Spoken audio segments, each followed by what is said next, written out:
নবাব চিনা দরকার ছিল যাকে, চিনলেন না তাকে।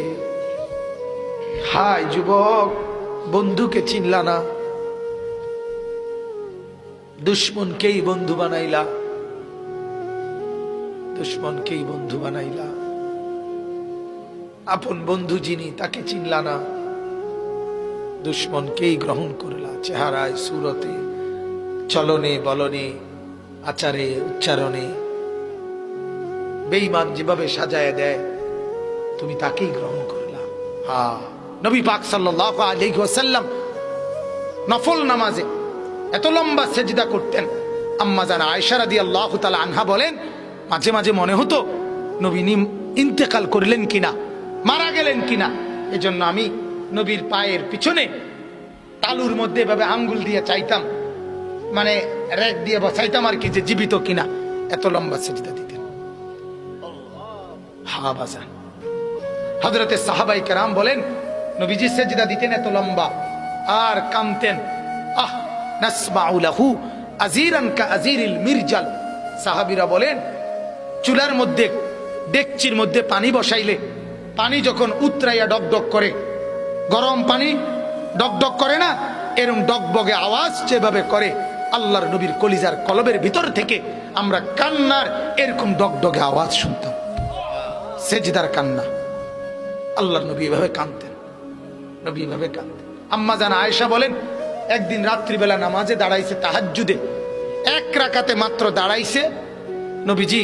আয়েশা রাদিয়াল্লাহু তাআলা আনহা বলেন, আর সেজদাও করে নাই, আর রুকুও দেয় নাই। বেলালের আজান পর্যন্ত, ফজরের আগ মুহূর্ত, এ দাঁড়ানো থাইকেই কোরআনের একটা আয়াত পড়ছে আর কাঁদছে, আর কাঁদছে, আর কাঁদছে। কাঁদতে কাঁদতে চোখ ফুলাইয়া ফেলছে, দাড়ি ভিজে গেছে, বুকের পশম ভিজে গেছে। আম্মা জান আয়েশা বলে, তাওয়াররামাত কাদামাহু, দুইটা পাও ফুলে ফুলে গেছে। এরপরে আরো আশ্চর্য কথা শুনেন। আম্মা জান আয়েশা বলে, উম্মত শুনবা, সেদিন ওই রাতে সারা রাত কেঁদে কেঁদে বুক ভাসাইয়া নবী একটা কথা বলছে আল্লাহর কাছে। সেটা কি?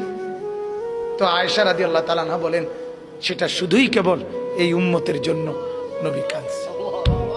ইন তুআযিবহুম ফাইন্নাহুম ইবাদুক ওয়া ইন তাগফির লাহুম ফাইন্নাকা আনতাল আজিজুল হাকীম।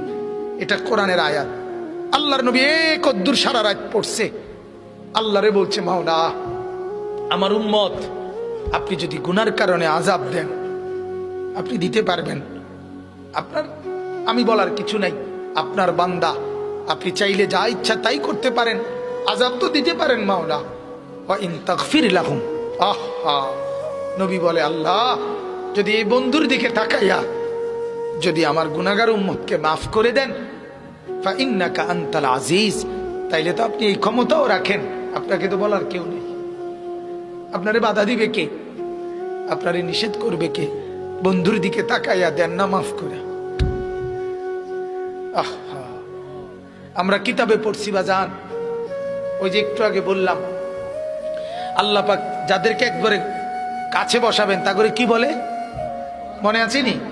নবীজি বলছে, আনা মিনাল মুকাররাবিন। নবীজি বলছে, ও উম্মত, আল্লাহর ঘনিষ্ঠ জনদের মধ্যে সর্বপ্রথম সবচেয়ে ঘনিষ্ঠ হব আমি মুহাম্মদ। হাসরের ময়দানে মাওলা আমার জন্য, আল্লাহ তার সিংহাসনের পাশে আবার আমার জন্য আসন নির্ধারণ করবেন বসে বসে। তা আল্লাহর নবীকে আল্লাহ তাআলা বলবেন, বন্ধু এই আসনে বসেন।